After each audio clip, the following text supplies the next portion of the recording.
Espace, frontière de l'infini vers laquelle voyage notre vaisseau spatial. Sa mission, explorer de nouveaux mondes étranges, découvrir de nouvelles vies, d'autres civilisations, et au mépris du danger, reculer l'impossible. C'est par ces mots inoubliables que débutait une série télé tout aussi inoubliable qui fête son 50e anniversaire en 2016, Star Trek.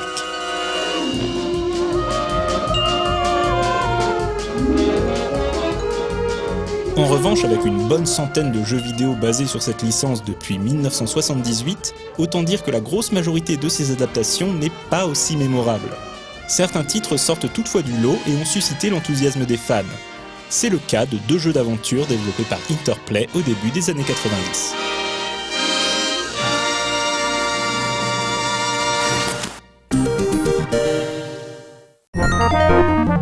L'année 1991 marque le 25e anniversaire des débuts de la série créée par Gene Roddenberry à la télévision américaine.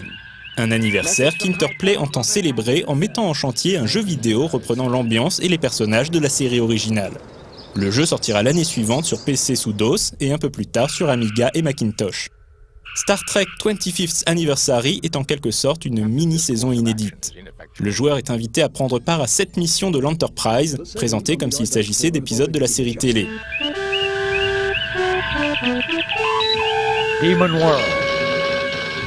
Chacune des missions mélange 2 phases de jeu. La première de ces phases propose de commander l'Enterprise lors d'un combat spatial, dont la prise en main évoque une version simplifiée de Wing Commander. Pour triompher lors de ces séquences, le joueur devra mettre à profit les membres d'équipage, chacun ayant ses compétences propres. Sulu peut ainsi gérer les boucliers de l'Enterprise, Chekhov s'occupe des systèmes d'armement, Spock peut analyser le vaisseau ennemi, Scotty gérer les moteurs et ainsi de suite. Malheureusement, ces batailles s'avèrent assez mal équilibrées et parfois extrêmement difficiles, en particulier le combat final du jeu, qui a fait s'arracher les cheveux à plus d'un apprenti capitaine de Starfleet.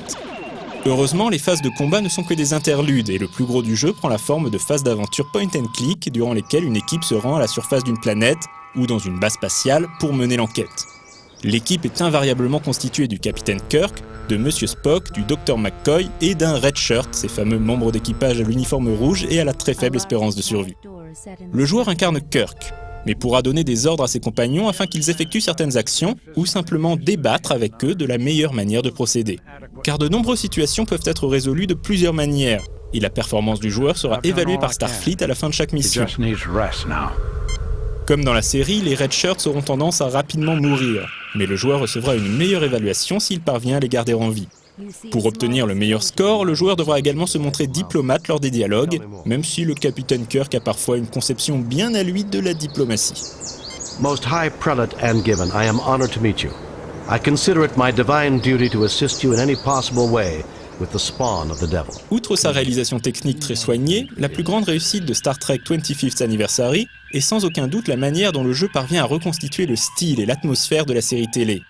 Les histoires, concoctées par l'équipe de scénaristes d'Interplay, parmi lesquels Michael A. Stackpole et Liz Danforth, sont tout à fait dans l'esprit de celles de la série, et n'oublient jamais d'incorporer une bonne dose d'humour, notamment lors des échanges truculents entre Spock et McCoy. Why, Spock, you two should get along fine. He sounds just like you. Qui plus est, le jeu reprend les thèmes musicaux composés par Alexander Courage, ainsi que tous les effets sonores emblématiques de la série. Originellement sorti sur disquette, Star Trek 25th Anniversary ne proposait aucun doublage lors des dialogues. En 1994, Interplay ressortira toutefois le jeu sur CD-ROM et le fera pour l'occasion intégralement doublé par les comédiens de la série originale. On retrouve donc les voix de William Shatner, Leonard Nimoy, DeForest Kelley, Nichelle Nichols, George Takei, James Doohan et Walter Koenig, pour le plus grand plaisir des fans. Prenant en compte les critiques, la version CD-ROM propose également une version étendue de la dernière mission. Alors qu'il ne s'agissait à l'origine que d'une longue bataille contre un ennemi sorti un peu de nulle part, la version CD contient désormais une vraie phase d'investigation et d'aventure afin de donner un peu plus de contexte à cet affrontement final. Star Trek 25th Anniversary est un excellent exemple de jeu à licence réussi.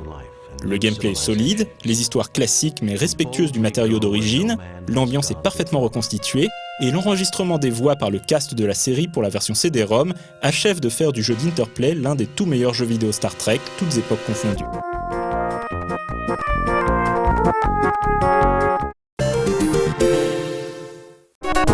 En 1993, Interplay met en chantier une suite à son jeu anniversaire.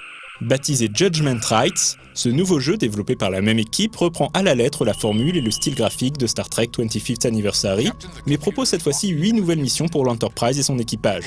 L'attention du joueur est d'ailleurs happée dès les premières minutes. L'Enterprise assiste à la matérialisation soudaine d'un autre vaisseau de la Fédération, l'USS Alexander, lourdement endommagé.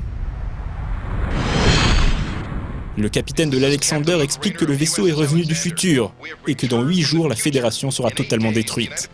Avant que le capitaine puisse en dire plus, l'Alexander est réduit en poussière cosmique.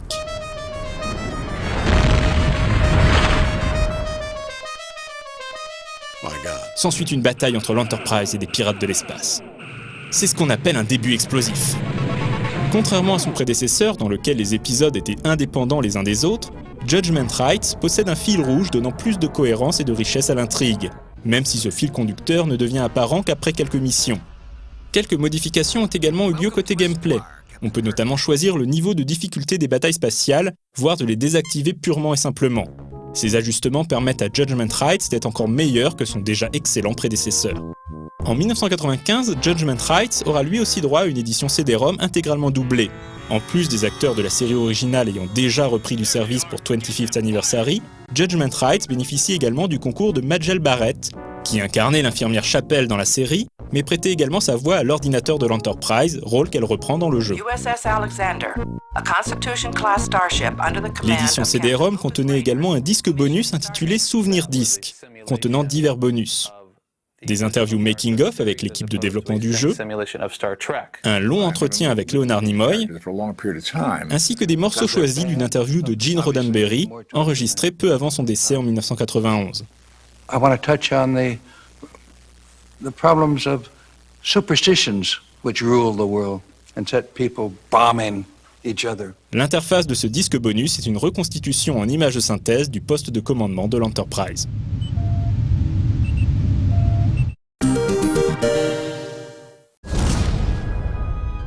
Fort du succès des 2 premiers jeux, Interplay confie au studio Tribal Dreams la réalisation d'un 3e jeu d'aventure Star Trek en 1995. Intitulé Secret of Vulcan Fury, le jeu aurait proposé 6 nouveaux épisodes écrits par nul autre que DC Fontana, l'une des scénaristes de la série originale. Cette nouvelle intrigue aurait mis l'Enterprise et son équipage au cœur des tensions entre Vulcains et Romuliens. Le script était finalisé, les voix enregistrées et le jeu annoncé pour une sortie à la fin de l'année 1997. La date de sortie fut bientôt repoussée à l'hiver 1998, puis à nouveau repoussée à une date indéterminée. Et finalement, ce projet fut purement et simplement annulé. Que s'est-il passé ? Il semble que Secret of Vulcan Fury était tout simplement trop ambitieux pour son propre bien. L'équipe de développement souhaitait réaliser un jeu intégralement en 3D précalculé plein écran et avait développé des méthodes innovantes pour animer les visages des personnages en collant au plus près du jeu des acteurs. Mais Interplay n'avait tout simplement pas les ressources pour produire la quantité de scènes précalculées que le jeu aurait nécessité, estimée entre 4 et 6 heures de vidéo. Sans compter que l'éditeur était déjà en train de suer sang et eau pour conclure le développement d'un autre projet difficile, la simulation spatiale Star Trek Starfleet Academy. On comprend alors qu'Interplay ait préféré arrêter les frais. Dommage, car les bandes annonces promettaient une aventure vraiment épique, et une ultime occasion de réunir l'ensemble du cast original, puisque DeForest Kelley, l'interprète du Dr McCoy, décédera peu de temps après, en 1999.